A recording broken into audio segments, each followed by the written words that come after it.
सोनाई विधानसभा केंद्र में Sonai block Congress committee के मंडल कमेटी के नए पदाधिकारियों के बीच नियुक्ति पत्र वितरण किया गया। असम प्रदेश कांग्रेस कमेटी के साधारण संपादक तथा दलीय टिकट प्रत्याशी आमिनुल हक लस्कर इस दिन मौजूद रहकर दायित्व प्राप्त पदाधिकारियों के बीच नियुक्ति पत्र तथा दूसरे कागजात वितरण किए गए। आमिनुल हक ने कहा, सोनाई कांग्रेस की एक बहुत बड़ी क्षेत्र है और इस क्षेत्र में हर प्रकार लोग कांग्रेस को ही मतदान करते हैं, लेकिन कुछ क्षेत्र में देखा गया है कि कोई भी व्यक्ति टिकट क्यों न लड़े, अगर कांग्रेस दल की ओर से टिकट मिलता है तो वे लोग उन्हें बेजी करवाते हैं। इस दिन के कार्यक्रम में विधायक करीमुद्दीन बड़भुइयां के कई पहलुओं पर भी उन्होंने तीव्र प्रतिक्रिया व्यक्त किया और उनके द्वारा समालोचना के साथ साथ आम जनता के उन्नयन में किसी भी प्रकार की अहम कार्रवाई न किए जाने का भी आरोप लगाया। इस दिन के कार्यक्रम में सभा में नियुक्ति पत्र प्रदान के दौरान कई वक्ताओं ने अपने अपने मतों का भी बखान किया। আব্দুল হালিম, সবুর আহমেদ মজুমদার,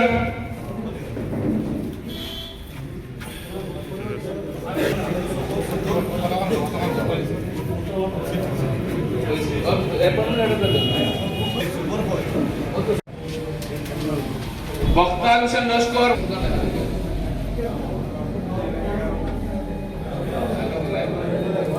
দক্ষিণ শেরপুর, আহমদুল হক লস্কর, দক্ষিণ শেরপুর,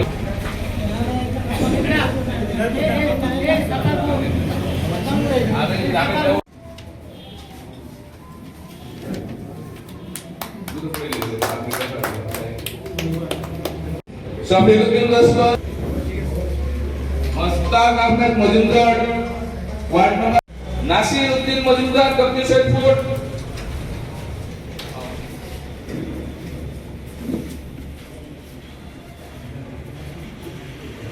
পাবে। দলে যেও টিকিট পায় না এনে একজনে পাবে, কিন্তু দলের টিকিট পাওয়ার যদি অপেক্ষা করে যদি আমরা আজকে ফিল্ডে না নামি আমরা তাহলে সময় আমরা কম পাবো। এর জন্য আপনাদের কাছে আমার অনুরোধ থাকবো, যারা আজকে যারা আসেনি, হয়তো অনেকে বলছে ইস্তারি দিতে হবে, রোজা মাসের জন্য অনেক অজুহাত দিয়ে, হয়তো একবারে প্রয়োজনীয় অজুহাত কোনো মানে পক্সি নাই, প্রয়োজনীয় অজুহাত দিয়ে হয়তো আসতে পারেনি, কিন্তু এরা কিন্তু আমাদের দলের একজন কান্ডারি, একজন সৈনিক। এরা আসবে, তাদের অ্যাপয়েন্টমেন্ট নাম্বার নেবে, এদেরকে সঙ্গে নিয়ে আমরা প্রত্যেক জিপিতে মণ্ডল কমিটি শক্তিশালী করব আমরা। আর মণ্ডল কমিটি যখন শক্তিশালী হবে তখন মণ্ডল কমিটি দ্বারা বুথ কমিটি আমরা শক্তিশালী করব। বুথ কমিটি যদি শক্তিশালী হয় না তাহলে বুথ আমাদের পক্ষে আদায় হবে না। এর জন্য আমরা দেখেছি এখন যে কমিটির অ্যাপ্রুভেল হয়েছে, এই কমিটির মধ্যে 10টা মণ্ডল আছে, 9টা হয়েছে মণ্ডল, একটা হয়েছে শহর মণ্ডল, সোনাই শহর মণ্ডল।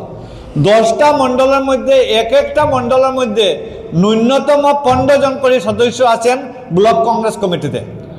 আমরা ব্লক কংগ্রেস কমিটি যদি 15 জন সদস্য একটা মণ্ডল কমিটি নিয়ে বসে আমরা যদি বুথ কমিটি বানাই তাহলে বুথ আমরা শক্তিশালী হবে। মণ্ডল কমিটি ব্লক কমিটির 15 জন একসঙ্গে বসে মণ্ডল কমিটিকে নিয়ে যদি আমরা ঘরে ঘরে যাই আমরার বুথ আমরার পক্ষে আসবে, যেও টিকিট পাক না এখানে বুথ আমাদের পক্ষে আসবে। এর জন্য আমার অনুরোধ থাকবো, সময় খুব কম, জন্য এই মানুষকে সোনাইয়ের মানুষ প্রত্যাখ্যান করবে, কিন্তু আমরা মানুষকে যদি ভোটারদেরকে ভোট ভিক্ষা না করি, ভোটারের পাশে যদি আমরা না যাই তাহলে আমাদেরকে কেন মানুষ ভোট দিবে? এর জন্য আপনারা প্রত্যেকজন কর্মী, প্রত্যেকজন দলের সৈনিক কেউ ভাববেন না যে আমি কেন ভাইস প্রেসিডেন্ট হলাম না, আমি কেন জেনারেল সেক্রেটারি হলাম না, আমাকে কেন মানে সদস্য করা হলো।